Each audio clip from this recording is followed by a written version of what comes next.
तो दोस्तों आज की इस वीडियो में हम लोग दो टॉपिक्स को एक साथ कवर करने जा रहे हैं। पहली खबर में हम लोग भारत की पहली बैलिस्टिक मिसाइल यानी पृथ्वी मार्क 1 से शुरू करते हुए दूसरी खबर पर पहुंचेंगे जहां पर रशिया और भारत के बीच में हुए बहुत ही भारी भरकम ट्रेड को लेकर और उससे हुए भारत के फायदे को लेकर बातचीत करने जा रहे हैं। आप बस खंडवा डिफेंस फैक्ट को इसी तरह की खबरों के लिए सब्सक्राइब जरूर कर दीजिएगा।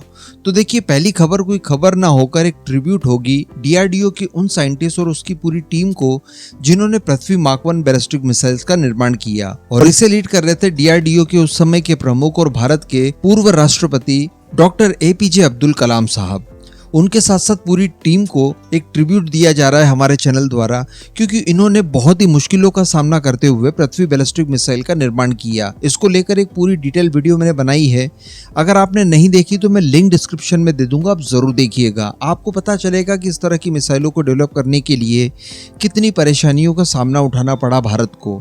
लेकिन अब बताया जा रहा है कि इसके अल्टर के तौर पर हम लोगों ने एक मॉडर्न मिसाइल को तैयार चूंकि कर लिया है, तो अब चरणबद्ध तरीके से पृथ्वी मार्क 1 जिसकी रेंज 150 किलोमीटर है और पृथ्वी मार्क 2 जिसकी रेंज 350 किलोमीटर है, इन दोनों ही मिसाइलों को रिटायर कर दिया जाएगा और वर्ष 2030 तक इस काम को पूरी तरह से कंप्लीट करते हुए डीआरडीओ द्वारा तैयार की गई प्रलय बैलिस्टिक मिसाइल को इंडक्ट कर लिया जाएगा। यानी प्रलय का इंडक्शन तो पहले ही हो जाएगा, लेकिन पूरी तरह से रिटायर करने में वर्ष 2030 तक का समय लग सकता है। प्रलय मिसाइल की बात की जाए तो हम सभी जानते हैं 150 किलोमीटर से लेकर 500 किलोमीटर तक की इसकी रेंज है। काफी मॉडर्न मिसाइल है, सॉलिड फ्यूल का इस्तेमाल इसमें किया जाता है और सबसे बड़ी बात कि टर्मिनल फेज में ये मैनवर्स करने में सक्षम होती है। तो दुश्मनों के हाई वैल्यू टारगेट्स को न्यूट्रलाइज करने में इससे अच्छी अन्य कोई मिसाइल हो ही नहीं सकती, जो कि दुश्मनों द्वारा तैयार किए गए इलेक्ट्रॉनिक वॉरफेयर को भी भेद कर अपने टारगेट को सटीकता से मार गिराने की क्षमता रखती है। और पृथ्वी मिसाइल की बात की जाए तो हम सभी जानते हैं पुरानी टेक्नोलॉजी है, उसमें लिक्विड फ्यूल का इस्तेमाल किया जाता है।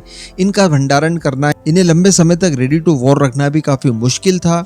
इनकी एक्यूरेसी भी जो थी वो आज की मॉडर्न मिसाइल्स की तुलना में काफी कम थी।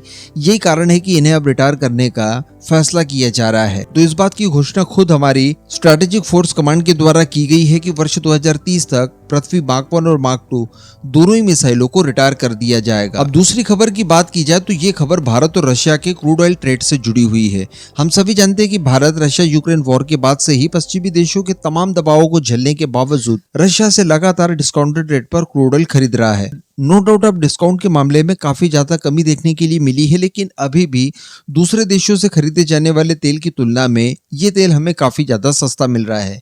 अब इसके परिणाम हमें समय समय पर देखने के लिए मिले। मैंने इसके संबंध में 2 वीडियोस पहले बनाकर आपको दिए थे, जहां पर हम लोग इस बात का वेट कर रहे थे कि हमारे द्वारा खरीदे गए S-400 जिसे सुदर्शन नाम दे दिया गया है भारतीय वायुसेना द्वारा, इसकी कीमतें हम लोग कब वसूल करेंगे। तो जब इसकी आधी कीमत हम लोगों ने वसूल कर ली थी तब भी मैंने आपको वीडियो बनाकर बताया था। जब पूरी कीमत वसूल कर ली यानी $5 बिलियन से ऊपर, तब भी मैंने आपको वीडियो बनाकर बताया था। लेकिन अब बताया जा रहा है कि हम लोग टोटल $13 बिलियन तक की बचत कर चुके हैं रशिया से डिस्काउंटेड रेट पर क्रूड ऑयल खरीदते हुए। जी हाँ, और ये आंकड़ा बहुत बड़ा है। देखिए, सबसे पहले तो मैं आपको बता दूं कि फाइनेंशियल ईयर 2022-23 में हम लोगों ने $5.1 बिलियन की बचत की थी रशिया से तेल खरीदकर। यानी $5.1 बिलियन हमें एडिशनल पे करने होते अगर रशिया की जगह किसी दूसरे देश से हम लोगों ने तेल खरीदा होता तो। इसके अलावा फाइनेंशियल ईयर 2023-24 के भी आंकड़े निकल कर आए हैं और पिछले 11 महीनों में लगभग $7.1 बिलियन की बचत भारत को हुई है। तो टोटल अगर बचत की बात की जाए तो $13 बिलियन